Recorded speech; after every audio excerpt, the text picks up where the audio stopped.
Assembly ఎన్నికల్లో కేసీఆర్ కి వ్యతిరేకంగా పోరాడిన ఆర్ఎస్ ప్రవీణ్ కుమార్ ఇప్పుడెందుకు ఆయన చెంత చేరారు? ఆర్ఎస్ ప్రవీణ్ తన లక్ష్యాలని మార్చుకున్నారా? బీఆర్ఎస్ లోకి చేరడానికి ప్రవీణ్ కుమార్ చెబుతున్న కారణాలేంటి? తెలంగాణ ప్రజలకు విజ్ఞప్తి చేస్తున్నా, చేతులు జోడించి వేడుకుంటున్నా, దయచేసి అర్థం చేసుకోండి.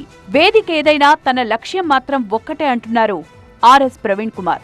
వేదిక ఏదైనప్పటికీ కూడా కానీ నా గుండెలో మాత్రం ఆ త్యాగాల సారాంశం ఉంది. ఆ త్యాగదనులు చూపించిన దిశనే ఉంది తప్ప ఇంకొకటి లేదు. ఆ లక్ష్యం కోసమే పనిచేస్తాం, ఆ దిశలోనే నడుస్తాం. మీరందరూ కూడా దీన్ని గుర్తుపెట్టుకోవాలని చెప్పి కోరుకుంటూ మరొకసారి మీ అందరికీ కూడా హృదయపూర్వక ధన్యవాదాలు. తెలంగాణ వాదం, బహుజనవాదం రెండూ ఒక్కటే అన్నారు ఆర్ఎస్ ప్రవీణ్ కుమార్. రెండింటి లక్ష్యాలు విముక్తి కోసమే అన్నారు.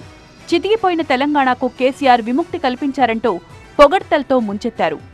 ఒకప్పుడు తెలంగాణ వాదం, బహుజనవాదం రెండు కూడా ఒకటే.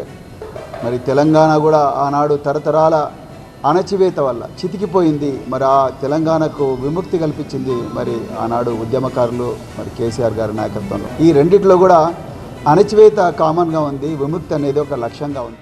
కాంగ్రెస్ పార్టీ గేట్లు తెరిస్తే అందులోకి వెళ్లడానికి తానేమీ గొర్రె మందల్లో ఒకరిని కాదన్నారు ఆర్ఎస్ ప్రవీణ్ కుమార్.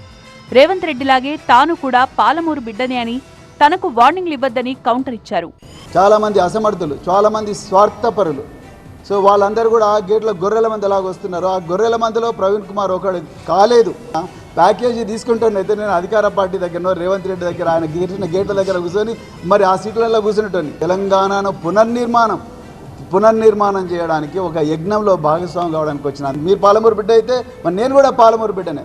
సో అందుకొరకు దయచేసి అట్లా వార్నింగ్లు ఇవ్వకండి.